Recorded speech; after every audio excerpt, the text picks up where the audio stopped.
Good day and welcome to the Robust Ramblings podcast. Today I will be your host again, Gideon Maas here, and I will be having my third and final session with Jenn Coles, expert in content marketing. Friends, I want to invite you to please check out the online course that Jenn has made available for us on her website. You can go to www.zoebusinesssolutions.com, check out the resources page, and you'll see your 2024 marketing plan right there. When you go to the checkout menu, please use the coupon code that she has made available just for us, saying let's get it.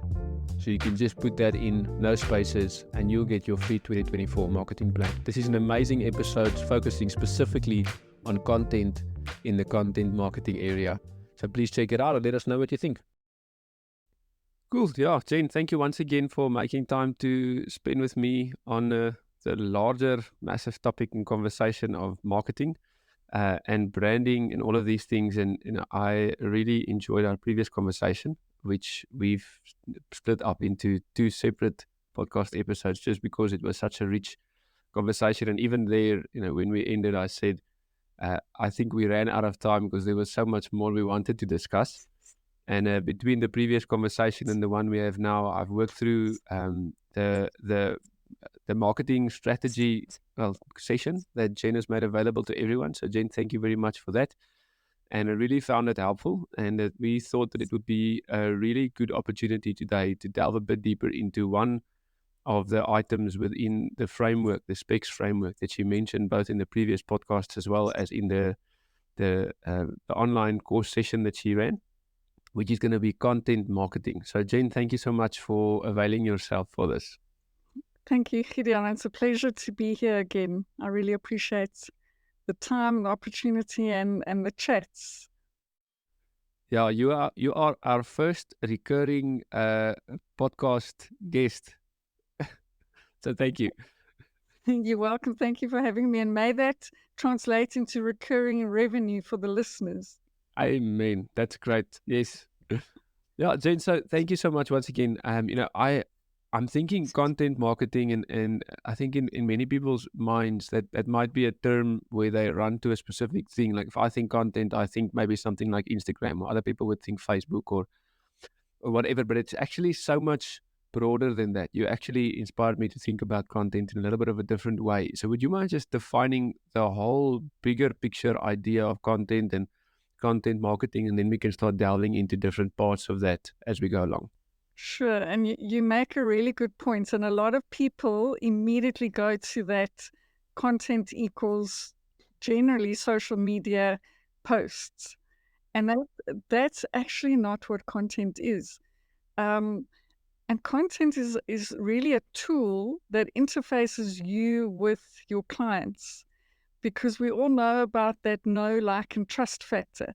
So people are way more likely to purchase from you if they trust you. How do they trust you? They've got to like you. How do they like you?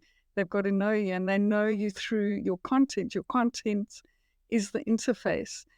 And the way I look at content and what I specialize in is actually, it's not even the very end product of those social media posts, but it's a holistic system that you put into your business that is optimized for selling. So it's, again, like we spoke about last time, connecting all those pieces, those threads that are in your business, and making sure that they all move in one direction to a sale. Because at the end of the day, if you've got a business, it's got to be generating profit. Otherwise, it's just a ministry. And so many of us and so many of the clients that I work with have an incredible heart for certain things and for people, and we end up giving away a lot, and we end up giving too much, and sometimes that affects the bottom line of our business. So we just want to give, but it's a very important thing to transact. It's a healthy thing. There should be a transaction of some kind to indicate value. So if we want to place value on our products and services, we've got to charge for them, and people need to know the value of it. And even if we go further back, people actually associate higher prices with value. So for anyone If anyone's marking their products or services too low, you might need to think about that pricing strategy. So let's get back to content. So content really is seen in three different areas: written content, audio content, and video content. These are three areas that every business should be tapping into. If you're starting out, you don't have to be on all of them, but just start with something, and that would generally be written content. And like I spoke last time, we want to build our own asset, which is our website, our YouTube channel, and or a podcast, because those are assets that are associated with the business and they increase value in your business. So if you're looking to sell your business down the line, investors are going to look at those three key areas. They're not really going to look at your social media likes, because those are the vanity metrics. But we're going to use somebody else's, we're going to leverage somebody else's platform to get traffic to our sources of content. And content also should have a strategy. I know many people see a lot of influencers or businesses that are doing well. All they're seeing is that social media post, but they're not seeing the strategy and the connection behind it and the system that's put in place. So what I like to say, the foundation of your content is really your blog post or resources, value that you are giving to customers. And that's your primary. There's primary content and there's secondary content. Primary content is blog posts, videos on YouTube, long form videos, and podcasts. And then your secondary content is your social media. So that would be your social media posts, YouTube shorts, Instagram reels, that type of thing. But that is secondary content is always pointing to your primary content. And your primary content needs to be packed with value. So it's answering the questions people are asking. If they're thinking about your product or service, what's going on in their mind? What questions do they want to know about? So if you are researching something, I don't know if you're like me, but I always research things before I buy, especially a car. I will have a spreadsheet, all the specs, and I'm looking on the web for that information. I'm not looking on social media. And it doesn't mean that I'm knocking social media, because some people are very successful with social media, and especially the younger generation on TikTok. TikTok's becoming one of the fastest search engines, especially for younger people. But the majority of people are still searching on Google and YouTube. So that's where your content needs to be housed, if that makes sense. Yeah, I think what's valuable there is thinking of your key business assets and the risks associated with putting your assets on someone else's platform, right? So just two recent examples. Google Podcasts are closing down by, I think, June or July this year. So if that was your primary offset point for your content, then it would no longer be available. So if you build your business through that, you would lose your business. And luckily, it's easy to, distribute podcasts on multiple platforms. So it's not necessarily such a big risk. But TikTok, another example, I know there's a big movement in the United States where people actually want to ban that because there's a lot of privacy issues. So if that was your primary offset point for customers, then you've got an issue, because then your business path to market, your product path to market is gone. So it really does make a lot of sense what you're saying, and you have to think about it from a risk management point of view. Your key assets and drivers are the things you want to be able to protect and have control over. If I look at a guy like Elon Musk, for example, thinking of how he's trying to protect his entire supply chain by doing more and more and more things in-house, rather than being dependent on someone else's assets. It's the same concept that you're actually bringing down. So that's very, very valuable. And also think about the longevity of it. So how long does a tweet last? How long does a social media story last? It's very short and it's gone. So you've put that time and effort into that. You may as well, if you're going to invest in social media, you may as well be doing it in a way that's connecting to your primary assets. And that content then in turn must connect to your product or service. So you always want to be optimizing that to get people into your sales funnel or a call or an appointment, whatever it might be, the first step in your sales process, which is super important. So, I mean, thinking of your story that you shared last time, content, um, delivery methods like the internet didn't exist when you studied, right? I mean, it's evolved a lot, and even now, you speaking about, I'm not even on TikTok as an example. Like I almost want to say I boycott it because it feels too. Like I laugh at the people standing next to the road and making dance videos, and I don't want to be associated with that. So in my mind, I'm like, I will not go there. But how should one actually think about these different delivery methods? Because as you said, a lot of the younger people are on TikTok, but I don't even understand half of how it works. So how do you educate yourself to start getting into using these different technologies? It really comes down to who you're selling to. So if it makes sense, if you are selling, let's say, retirement annuities, for example, or something to do with retirement and older folk, you wouldn't really be using TikTok a lot. You have to look at the demographic of who you're serving. So, and also what is the objective? So, this is a very key thing that I find people don't articulate. What is the objective? Why am I putting this post out there? What do I want to achieve? Where do I want to take the customer or the person, the audience, the person who's seen this? What's the journey I want to take them on? From where to where? You always want to think of things in terms of a framework called escape and arrival, because you're selling at the end of the day transformation. It's that old adage where you're selling holes, not the drill.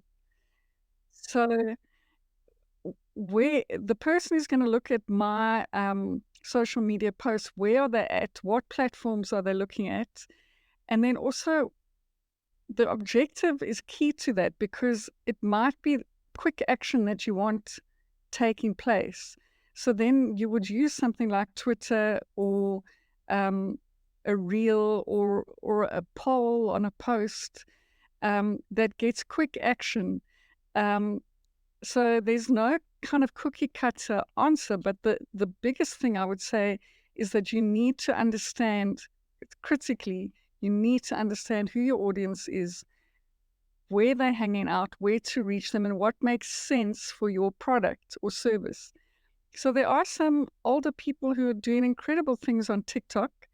There was a man who was he was an artist, and all he did was every day he would get on and he'd show what he was painting or doing, and it ended up going viral, and he published a book, and he's an older man, and he wasn't even looking to be an influencer or anything. It was his passion, what he was doing, and he just started sharing it. So these days we have a lot more access to people. When I started out, it cost you a lot of money to have a TV ad, for example. You had to hire an entire crew. You had to have the equipment, hire the equipment for the day. You then had to go to a sound studio and record. Nowadays, you can do so much with a laptop, even an iPhone.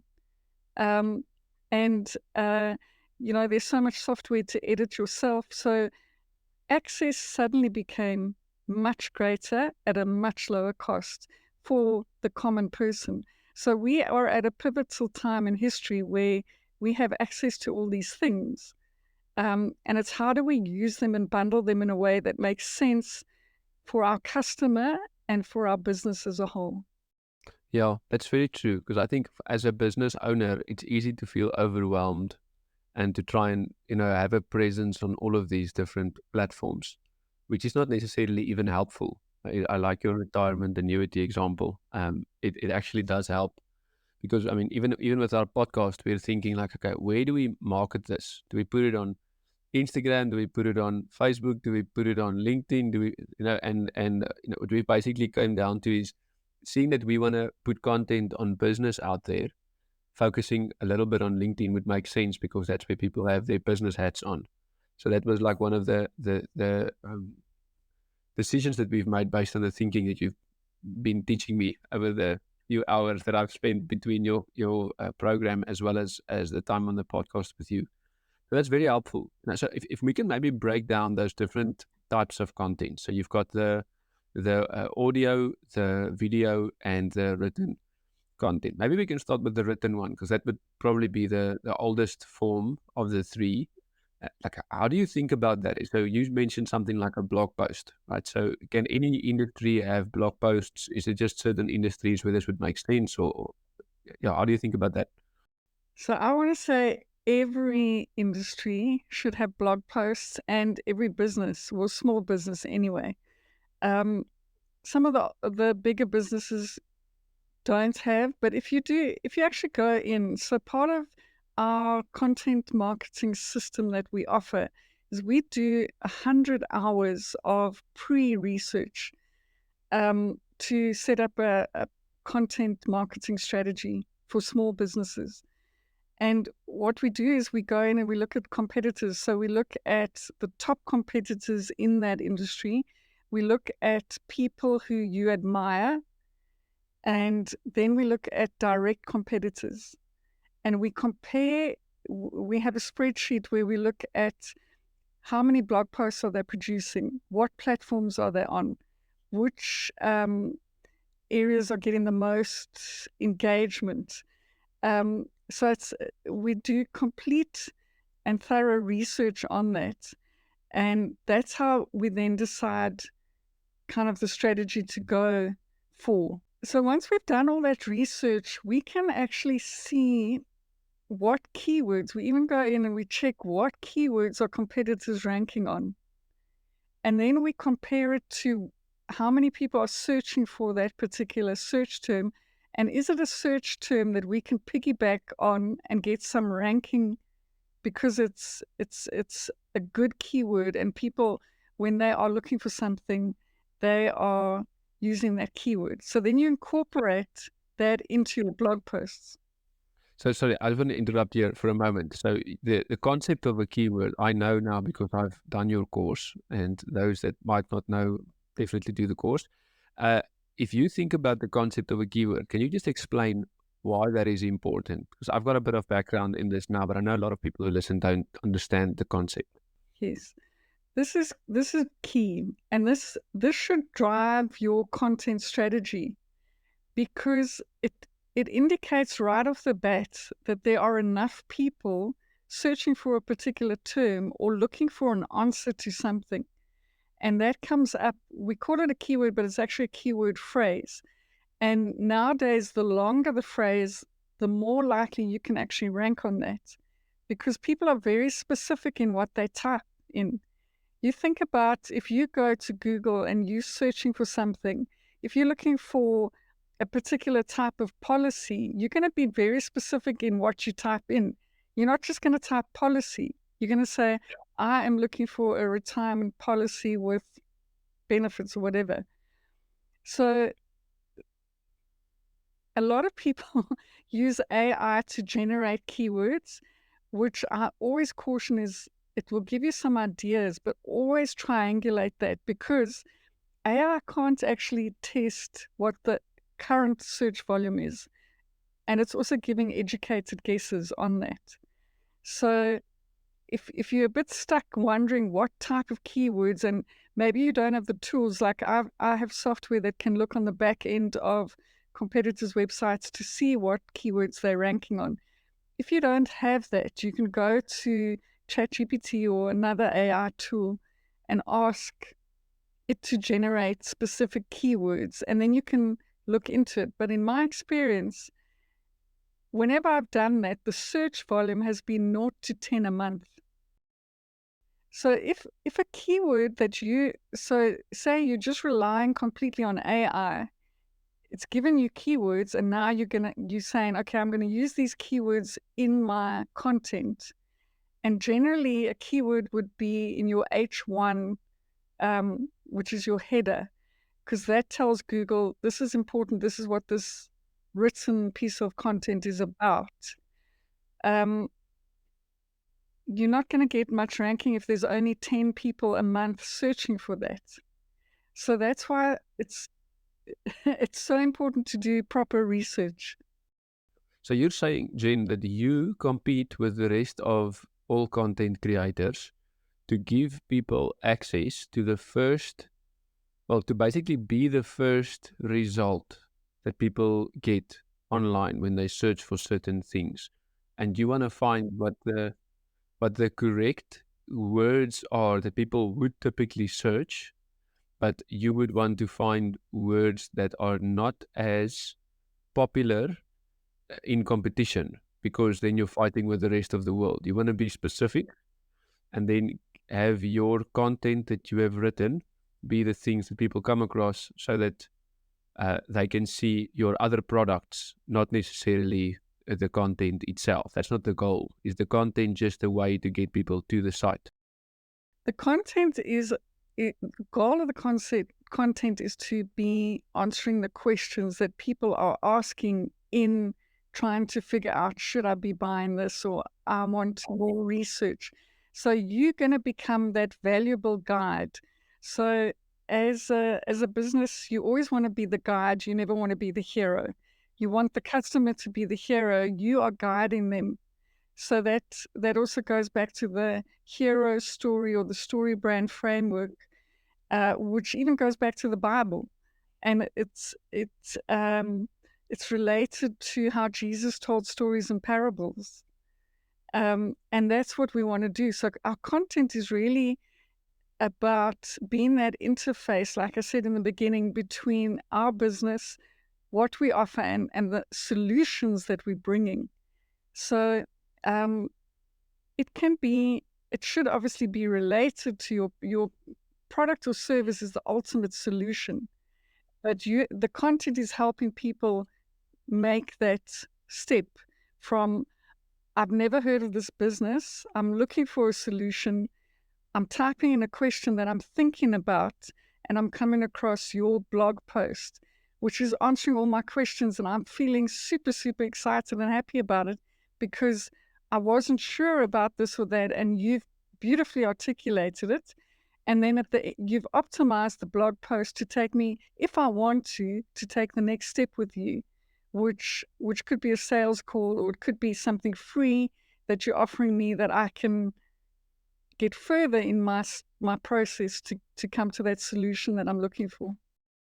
Yeah, that's very good. So it also creates credibility with the client. And I know what a lot of people use blog posts for as well is it's a sign up to get people's emails for email marketing, because there's already a form of trust. You've given good content. The person now, they see value in getting you on, getting your content on email. So the written content can then be blog posts. That's an example. I think something you've mentioned previously as well was email marketing. And then I've seen a lot of people on LinkedIn do this, where they basically write an essay in a LinkedIn post, and then have people engage with that on some important topic or thought, or they use images and stuff as well. So that's definitely something that I've seen. But something you've mentioned in your Let's Get It Done, that marketing video on content, was when to use and not to use AI tools. Because right, so we all thought that we're going to use AI. Well, AI is going to fix all our problems on things that we don't want to do. I laughed. I heard this the other day, that we hope that AI robots are going to do our dishes and our washing so that we can spend time writing and painting. But now it's spending time for us writing and painting so we can get to washing the dishes and doing the laundry. So, I, I've seen this, I've used it myself, AI tools to write posts for things. When should you and when should you not do this? So AI is a tool, and that's what we've got to remember. It's like having an assistant, and it's going to save a lot of time. So use it for sure, but don't let it be the end goal. So you can use AI to give you a draft or to give you an idea. You know, we've all sat in front of a blank screen and not known what to write, or um, we just wish we had some quick strategy because we need to get something done. Then of course use AI because it's getting more and more powerful. But then add it in. So for something like blogs, add in your own flavor to it, because Google is looking for your expertise. They want you to know, or they want to see that you've got expertise in this. It is going to start affecting rankings. So if you're just copying, pasting blog posts from AI, what's going to happen is you won't differentiate yourself in the industry because everybody else is then doing it. So if you're searching for something, you're going to come up with 5 articles that are all more or less the same. So use that and then incorporate what it gives you and write. Let it be basically the draft, and then you add your own flavor, your own experience, your own just competitive edge and value proposition into it. But I use AI all the time. It's like having a marketing assistant.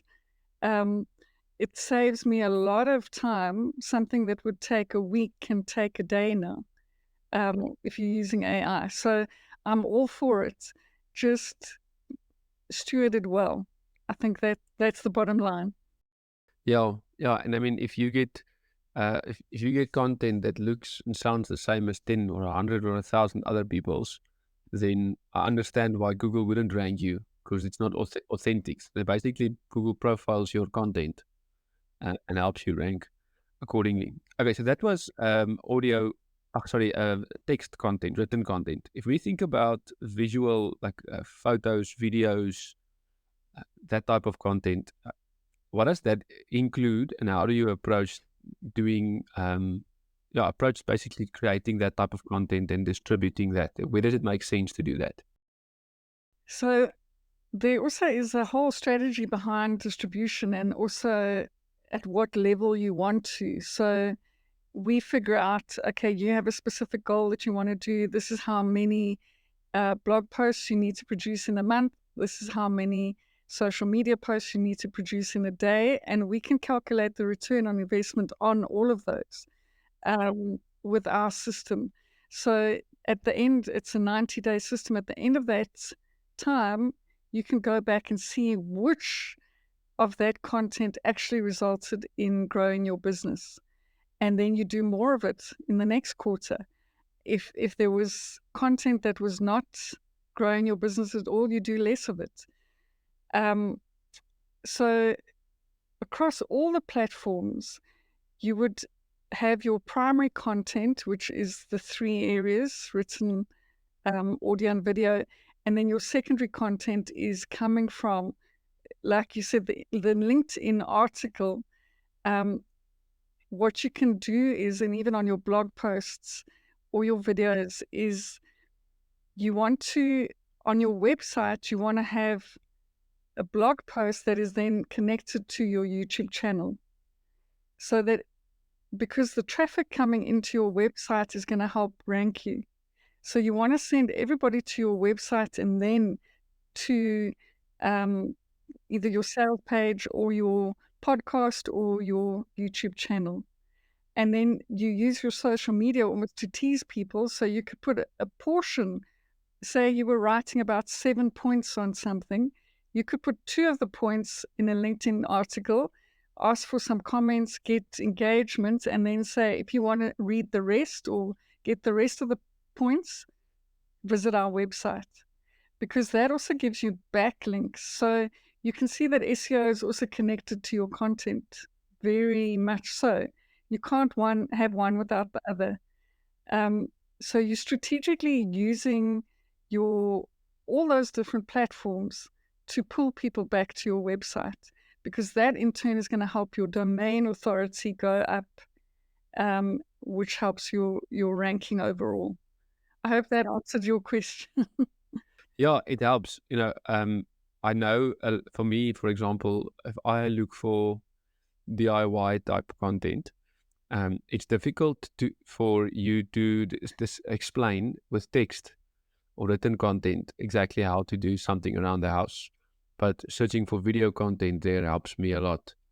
So YouTube is my primary offset point for how to do X, Y, and Z in the house, whether it is build kitchen cabinets, tiling, putting in cornices and skirtings, flooring, all of those things. Which type of drill should you use? Which type of, whatever hammer or, whatever the case may be. So I do see the value in video content. Something I've seen, and I've been wondering about this when thinking about content, and it's going to be the same when we get to the audio.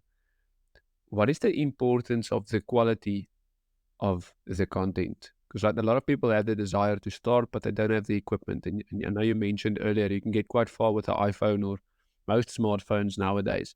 But my experience has been the moment I see something that looks like it has a low production quality, I don't trust it, even though the content might be amazing, what the guy says. How can we help people think about production quality? Because even starting the podcast, I said to Sergio, my business partner, I said, "Yeah, man, let's just start. We can just record it with our computers." And he's like, "No, dude, we have to get proper audio quality, otherwise people are not going to listen."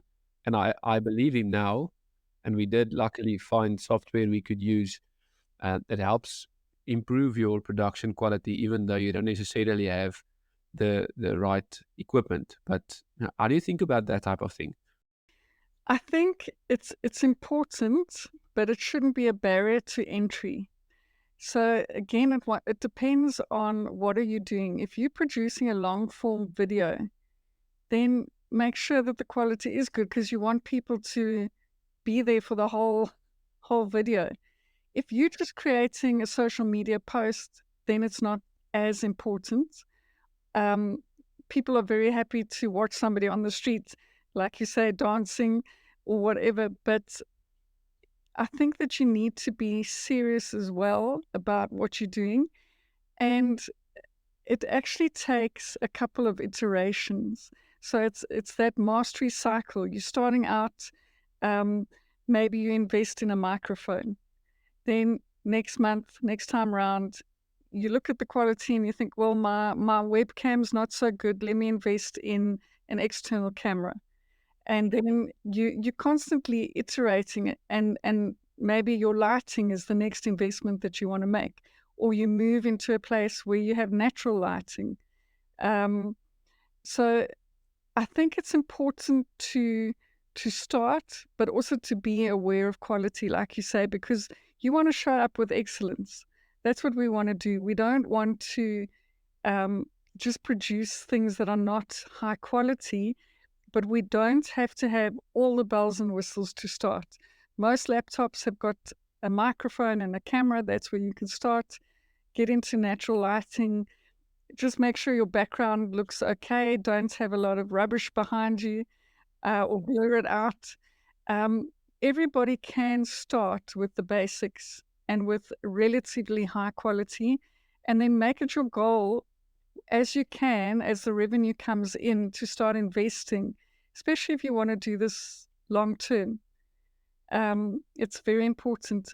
And I also want to add that even with video and audio content, you want to include written content for a number of reasons. One is maybe somebody might be hearing impaired or blind or whatever it is. So you always want to cover all those areas, but also Google will rank your video higher if you've got a transcript, because it can match up what you're saying in the video to the actual wording. And so that's important on your YouTube channel as well as on your website. Sure. Yeah, that's interesting. If I'm thinking of audio content, to mind basically what I think of is podcasts, what other type of, is there something else that people can consider?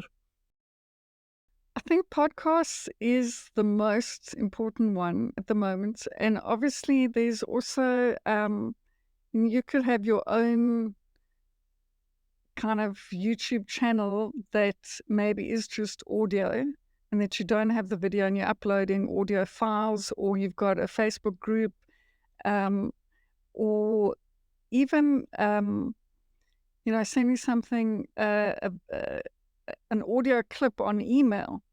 That's a short audio clip, a motivation for the day, or a how-to tip, or whatever. There's so many different formats that one can use. Um, I think a lot of people take the podcast and then they split it up, and they make social media posts just from a clip from the podcast, which is actually quite powerful sometimes. And then that invites people to go and listen to the whole podcast. Um, yes. So podcasting is very much at the forefront right now. And a lot of the experts are saying every business should have a podcast. There's still so much scope for it. You might feel, oh, there's so much competition, but you have a unique voice and you have something valuable to say. And if you can find an angle that is interesting, people are going to listen and resonate. Your people will naturally come to the sound of your voice. And it's a very good way for them to know, trust, and like you, and then end up being a client. Yeah, that's very good. And even, as a business, if I think of our podcast, we started it two people together because neither one of us wanted to take the responsibility on alone. And now we can kind of divide and conquer. And in our networks, we have access to more people. So, I mean, that's actually also something you can think of as some form of collaboration with either someone in your business or maybe another industry expert that can make the conversations more interesting, Yes. or at least give you access to more content. Yes, for sure. And if you're just starting out and you feel like I don't even have expertise, then all you've got to do is be a curator. So you get people on that have the expertise, and immediately it's going to raise your level of the people perceiving you as having higher authority in that space. What you are doing is just being the platform to bring people on. And it's very, very powerful. So don't discount yourself. If you feel like I don't have anything to say, I can't sit in front of a microphone and I don't know what to say. Um, Firstly, you can do research and you can be answering the questions that people are asking. But secondly, you can invite those who have the answers on and who can share. And it becomes a powerful tool in your business.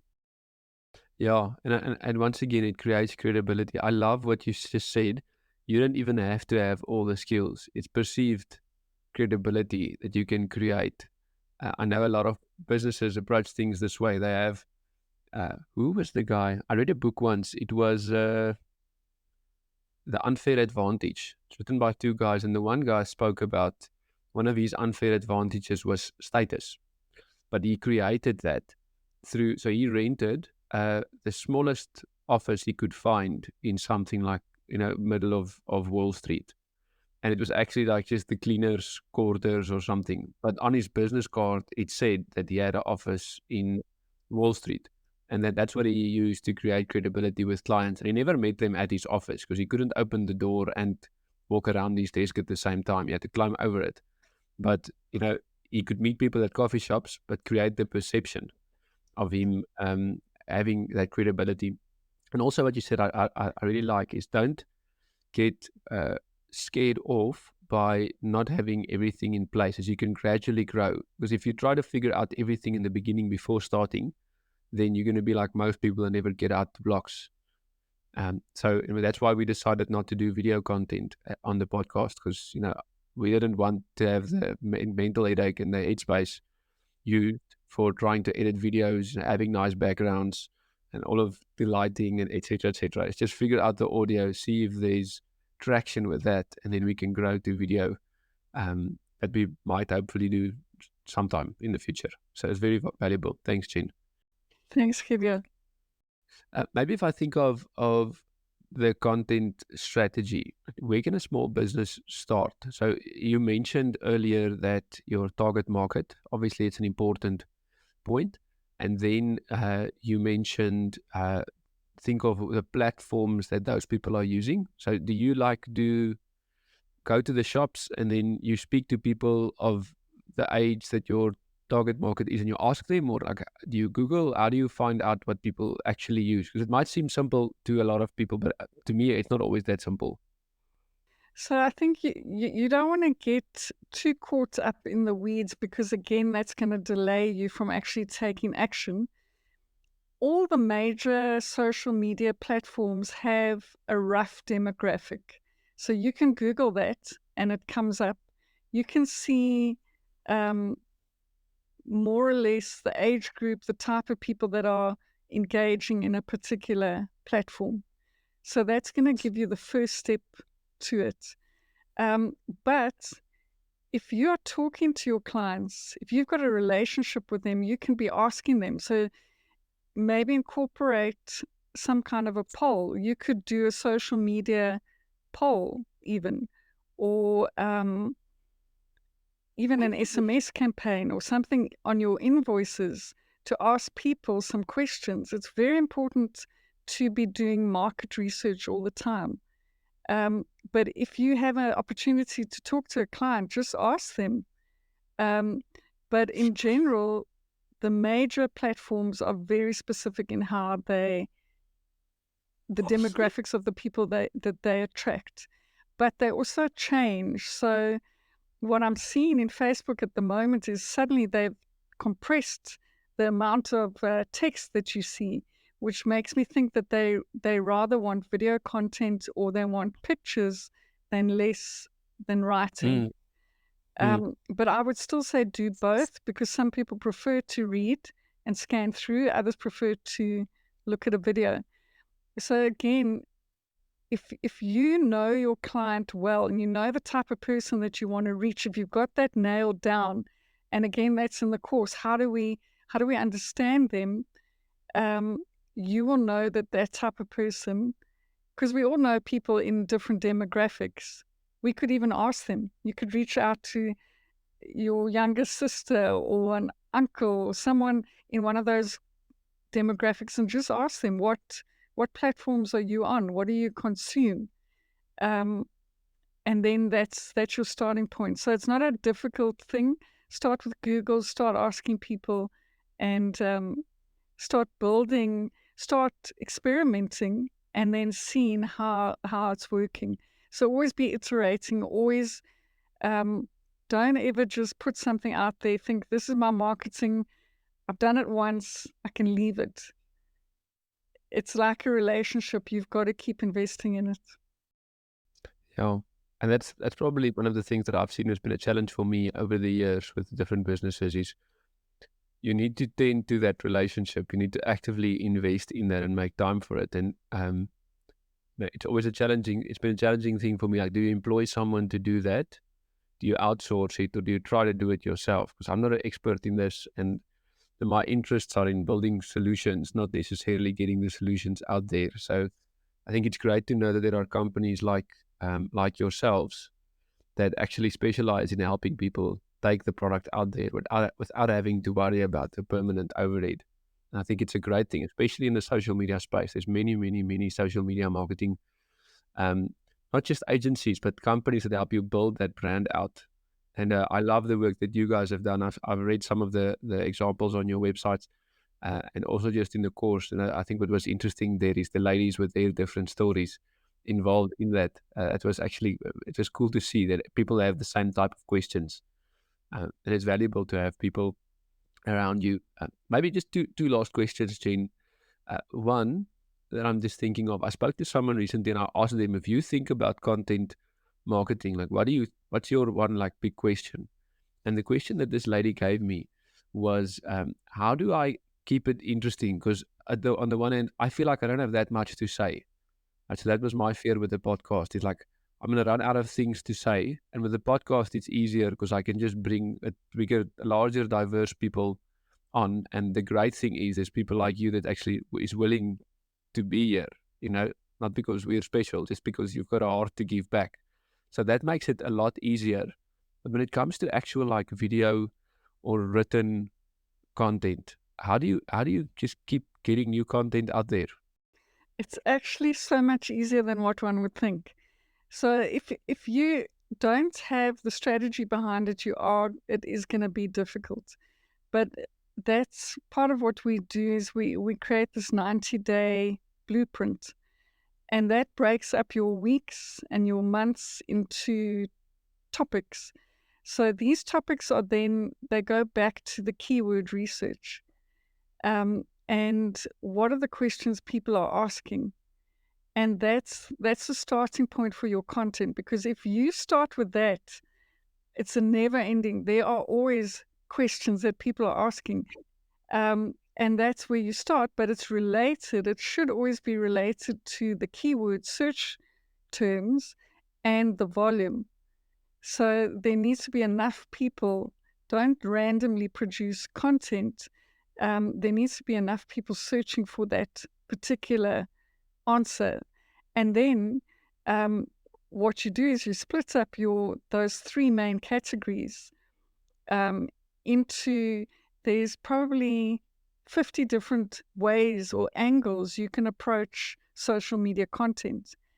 And you can take your videos, you can split them up, you can make reels, but they can have different angles. So they could be related to quizzes or polls or questions or memes or jokes. There's many different angles that you can entice people to your content. That's brilliant. That's helpful. Yeah. So I mean, it basically comes down to putting in the effort to do the research, and then you're gonna have Google tell you how to make topics out of this. And even AI. I mean, if you give the keywords, then you can ask AI for ideas. Yes. I mean, I asked AI, I had a client who didn't have a lead magnet, and he's a roofing contractor, and in the US, there are thousands of roofing contractors. So what makes him different? And I asked AI to give me an example of a lead magnet, and it came up with some amazing ideas. So for sure. That's great. Okay, last question.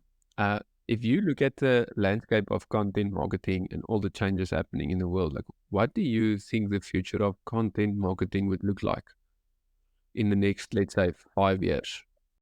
I think it's gonna become more human. So, and I think it's our responsibility to make it more human, because with all the technology, it's easy to get to a place where it's just robotic and there's nothing different or organic. So I think it's very important for every brand to understand their brand voice, for that to come through in their content, and to not just mass produce stuff that really isn't valuable. You're ticking the boxes, I'm putting it on, but it's actually not valuable. So for me, the human factor is going to be the most important thing, and how it's going to differentiate businesses from those who are just putting stuff out, and people can feel it. Is there some kind of heart connection? Are they connecting with you on a human level? And that's going to make the difference. Sure, that's very true. I recently read in an article where a guy was speaking about the impact of AI in the world around us today and so on. And what he said was actually triggered the same thought that you mentioned now, is people are looking more and more for authenticity because we're over connected and it's topical and it's fluff. A lot of it's fluff. It's just, marketing speak and all of that. And his comment was the same for the music industry. He said the more AI is going to be involved in creating music and songs, etc., the higher the value is going to become for uh, live content, live music performances by artists, because that cannot be replicated. That's a very awesome thing. I think to build that authenticity is something inherently you need to be working on. You spoke about a relationship earlier. Is you need to figure out what that looks like for your business and your brand. We had a discussion on branding last time as well. Is who are you, and that's the message that you should be selling, not what you want to be. Not that you hope to build towards, but who are you inherently, and that's going to speak to your clients. And I also agree a lot. People pick it up. People know, and it's interesting how we know. But we know this is nonsense. This Yes. is fake. That's AI generated by just seeing it. Yes. And also, there's a key difference between just information and giving application and aha moments, Yeah. which will differentiate, because we are overly stimulated with information. So we need the application. We need to experience. Your content should create an experience for the customer, that they get this aha moment, and it actually maybe even changes how they do life or what they're doing, because it's such an amazing solution that you're offering them.